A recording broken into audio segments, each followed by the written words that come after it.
بسم الله الرحمن الرحيم maanta oo taariikhdu ay tahay 22 bishii saddexaad 2021 waxa gudida qaran ee ka hortagga iyo diyaarga iyo maareynta xanuunka COVID-19 halkan ay u joogaan qabashada shirkan jaraa'id oo aan ugu talagalnay in bulshada reer Soomaaliland aan kula wadaagno xaaladda dhabta ee uu ku sugan yahay fiditaanka xanuunka iyo sidoo kale bulshada in aanu la wadaagno go'aamada iyo tilmaamaha ay gudidani soo saarayso si bulshada looga badbaadiyo xanuunka COVID-19 culayskiisa uu ku hayo dadka nafahana looga ilaaliyo dhimashada sala socota khatarta xanuunkan COVID-19 uu ku hayo Jamhuuriyadda Soomaaliland dadka ku dhaqan waa mid maalinta ka dambaysa si kordhaysa marka la eego dhammaan gobollada dalka oo dhan si isku mid ah xanuunkani uu fidayaa sidoo kale tirooyinka dadka xanuunkan u soo dhacaya iyo kuwa laga helayo iyo kuwa u dhimanayaaba way waxa korodh waxa ku jira aad iyo aad u badan haddaynu markaa eegno bal tirooyinka dadkii xanuunkani u soo dhacay inta sanadkan iyo intii la baaray iyo inta u dhimatay bishii koowaad ee sanadkan haddaan eegno gobolka Awdal waxa la baaray 217 qof waxa laga helay hal qof Maroodijeex waxa la baaray 3833 250 baa laga helay Saaxil waxa la baaray 12 qof lagama helin Togdheer waxa la baaray 163 shan qof laga helay Sool waxa la baaray 42 qofna lagama helin Sanaag waxa la baaray 19 qof hal qof laga helay dhimashadu markaad eegto bisha koobaad ee sanadkan waxa ahayd gabigeeduba 2 qof oo macnaheedu tahay in xanuunkani kor u kacay boqolkiiba hal dhimashaduna ay ahayd boqolkiiba 3 dadka la baaray marka la eego bishii labaad ee sanadkan hadda dhamaatay kor u kacba marka ku yimiday xanuunka marka laga reebo gobolka Awdal gobolka Maroodijeex oo la baaray 4330 qof waxa laga helay 195 qof waxaana u dhintay 10 qof Saaxil waxa laga helay laga baaray 145 23 baa laga helay hal qofna uu dhintay saas marka gobolada kalena isbedel noocaas ah jiray marka waxaan dareemaynaa inuu bishii koobaad laga soo bilaabo ilaa tii labaadna uu isbedelkaasi u jiro dadka laga helay xanuunku bishii labaad wuxuu kor u kacay boqolkiiba 5 dhimashaduna waxay kor u kacday boqolkiiba 6 oo macnaheedu tahay boqolkiiba 3 bay bishii hore ee koobaad dheeraad ka ahayd bishan aynu ku jirno oo aan wali dhamaanin oo maanta 22 waxa dadka la baaray gobolka Awdal ay ahayd 268 qof waxa laga helay 39 qof 2 qof waa dhimasho aha gobolka Maroodijeex 3000 iyo waxa la baaray 74 qof waxa laga helay 344 dhimashaduna waa 22 qof Saaxil waxa la baaray 427 waxa laga helay 125 hal qof waa dhimasho marka sida gobolka sal loo eego dhimashada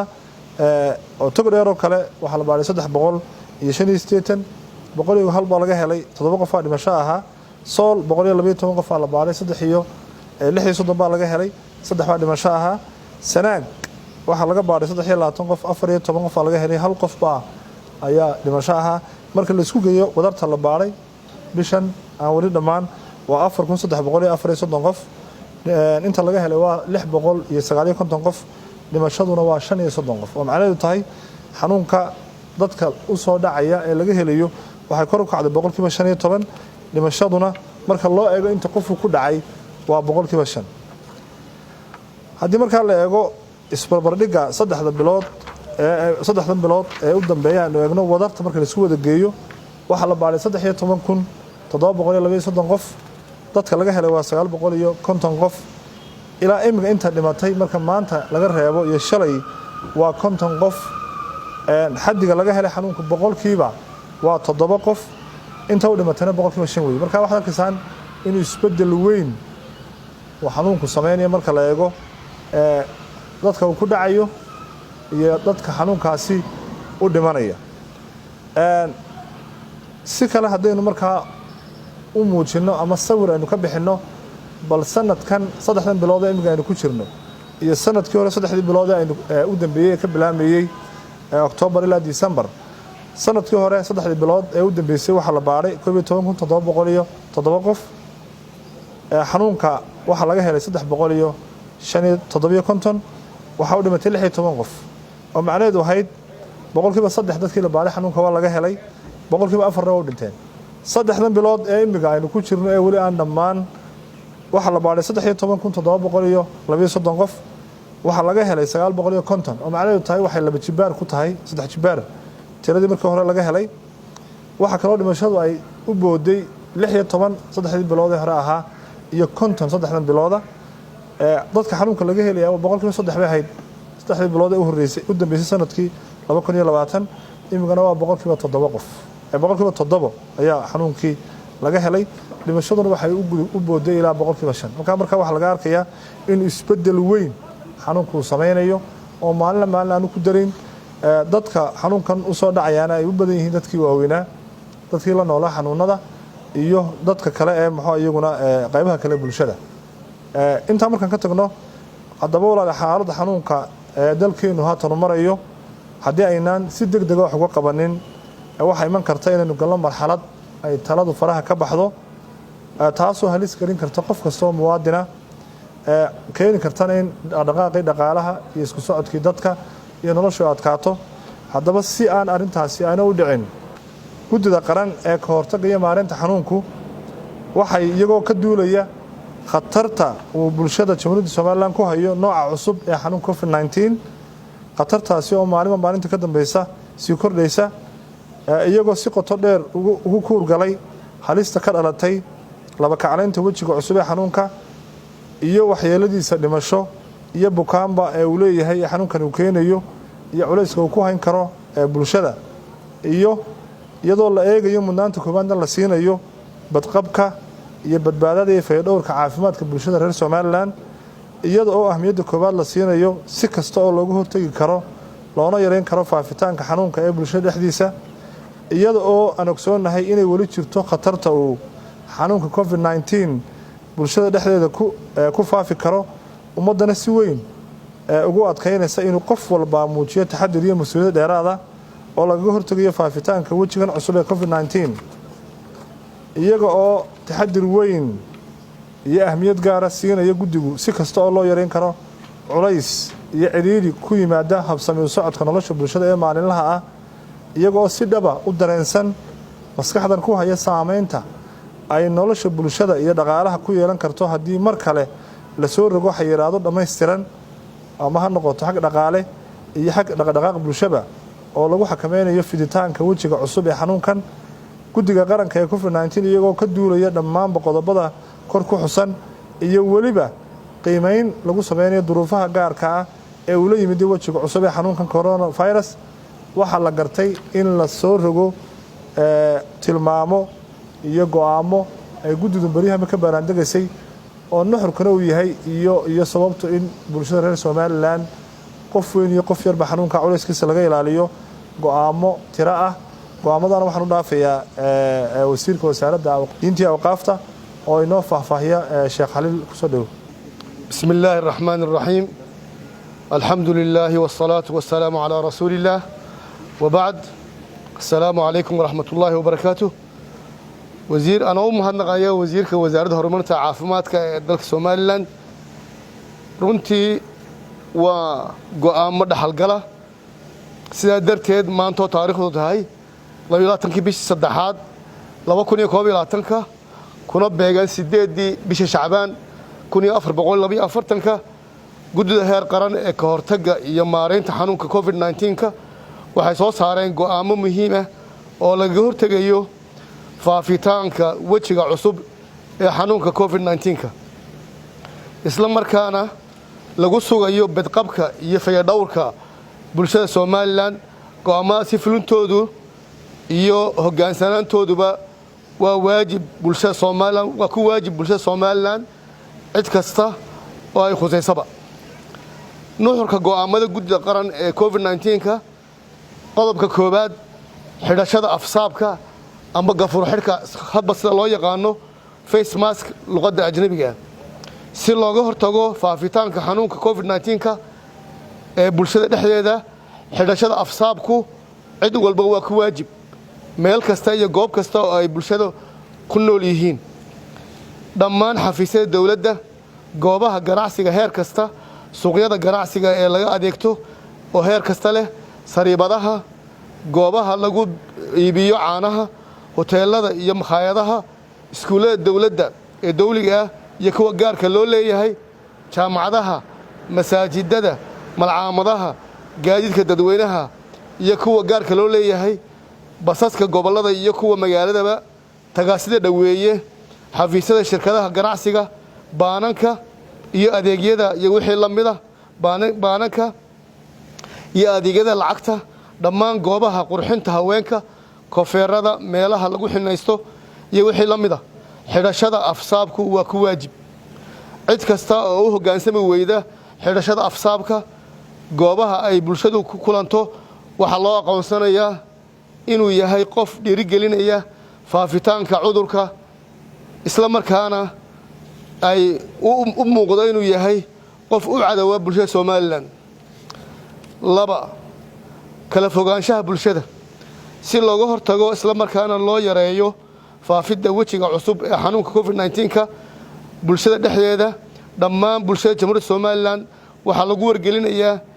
in ay dhowraan kala fogaanshaha social distancing waxa loo yaqaan afka qalaad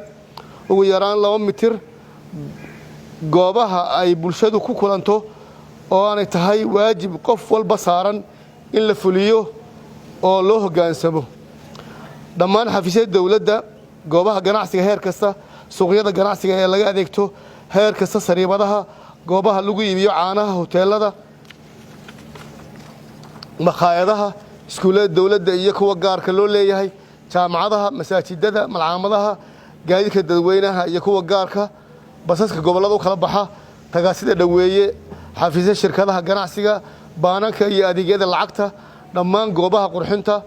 koofeerada meelaha lagu xinaysto waa ku waajib kala fogaanshaha iyo afsaabkuba cid kasta oo hoggaansami weyda kala fogaanshaha waxay bulshadu waxa loo aqoonsanayaa inay tahay cid dhiirigelinaysa faafitaanka cudurka oo aan bannaanayn 3 faraxalka iyo jeermis dilaha aan loo yaqaano hand sanitizers si looga hortago faafinta ama faafitaanka xanuunka COVID-19 ee bulshada dhexdeeda faraxalka iyo jeermis diluhu waa waajib meel kasta meher kasta iyo goob kasta oo ay bulshadu ku nooshahay dhammaan xafiisyada dawladda goobaha ganacsiga heer kasta suuqyada ganacsiga ee laga adeegto heer kasta tahay sariibadaha goobaha lagu iibiyo caanaha hoteelada iyo makhaayadaha iskuullada dawladda iyo kuwa gaarka loo leeyahay jaamacadaha masaajidada malcaamadaha gaadiidka dadweynaha iyo kuwa gaarka ah basaska gobollada kala goosha tagaasida dhaweeye xafiisyada shirkadaha ganacsiga baananka iyo adeegyada lacagta dhammaan goobaha qurxinta haweenka faraxalku iyo jeermisdiluhu waa ku waajib cid kasta oo hoggaansami weyda faraxalka iyo jeermisdilaha goobaha ay bulshadu ku kulanto waxaa loo aqoonsanayaa inuu yahay ama ay yihiin dad dhiirigelinaya faafitaanka cudurka oo aan bannaanayn 4 shuruudaha isu imaatinka bulshada Soomaaliland waxa ka reeban inay isugu yimaadaan kulamada bulshada sida shirarka xafladaha casuumadaha ciyaaraha ololaha musharaxiinta shirarka beelaha mafriisyada qaadka iyo wixii la mid ah haddii aan la buuxin shuruudaha hoos ku xusan 1 xidhashada afsaabka 2 kala fogaanshaha ugu yaraan 2 mitir 3 faraxalka ama jeermis dilaha 4 furitaanka daaqadaha iyo albaabada cid kasta oo hoggaansami weyda go'aanka shuruudaha isu imaatinka bulshada waxay mudan doontaa ganax lacageed iyo waliba ciqaab xabsi fulinta iyo dabagalka arrimahan waxaa loo xil saaray wasaaradda arrimaha gudaha iyo guddoomiyeyaasha gobollada 5 in laga bilaabo 24 bishan saddexaad ee 2021 oo ku beegan maalinta Arbacada ay dhammaanba xidhaan musqulaha iyo meelaha lagu weysaysto ilaa amar dambe amba xaaladda xanuunka ay isbedelayso 6 in ay furaan daaqadaha iyo albaabada masaajidada 7 inay bulshadu ku soo weyse qaataan amba ku soo weysaystaan guryahooda iyo meheradahooda 7 in dadka waaweyn iyo dadka la nool xanuunada u gaarka ah ay ku tukadaan guryahooda 8 amba sagaal dhahdo qofkii leh calaamado u eg ku hargabka aanu iman masaajidada kuna tukado oo ay ku tukadaan guryahooda iyo meheradooda 10 in imaamiyada masaajidada waxaan faraynaa imaamada masaajidadu inay ducada qunuuda salaadaha inoogu duceeyaan si Ilaahay inooga qaado dhibaatada xanuunkan masaajidada u hogaansami waaya go'aamada la xiriira masaajidada waxay mudan doonaan ganaax iyo waliba ciqaab haddii la yiraahdo 6 garoomada kubadda goobaha jimicsiga iyo meelaha ay caruurtu ku ciyaaraan si looga hortago faafitaanka wajiga cusub ee xanuunka COVID-19 ee bulshada dhexdeeda laga bilaabo 14 bishan 3 2021 oo ku beegan maalinta Arbacada waxa gabi ahaanba la joojiyay dhammaanba ciyaaraha ay bulshadu isugu timaado sida kubadda cagta kubadda kolayga jimicsiga jimka goobaha lagu ciyaaro kombiyuutarka jimka goobaha ay caruurtu ku ciyaaraan iyo wixii la mid ah cid kasta oo hogaansami weyda go'aankan la xiriira arrimaha ciyaaraha iyo jimicsiga waxay mudan doontaa ganaax lacageed iyo waliba ciqaab fulinta iyo dabagalka arrimahana waxa uu xil saaran wasaaradda arrimaha gudaha iyo gudoomiyaasha gobolada ugu dambeyntii go'aamadan ay soo saareen gudida qaranka ee ka hortagga COVID-19 ee la xiriira ka hortagga iyo xakamaynta faafitaanka wajiga cusub ee xanuunkan COVID-19 waa awaamir xukuumi ah oo leh awood sharci iyo kuwa fulineed oo loo cuskan doono fulinta iyo meelmarinta go'aamada gudida hirgelinta hubinta iyo kormeerka go'aamada ay soo saareen gudida heer qaran ee maareynta COVID-19 waxa u xil saaran wasaaradda arrimaha gudaha iyo gudoomiyaasha gobolada Allah mahadle gudida heer qaran ee ka hortagga iyo maareynta xanuunka COVID-19 وبالله التوفيق والسلام عليكم ورحمة الله وبركاته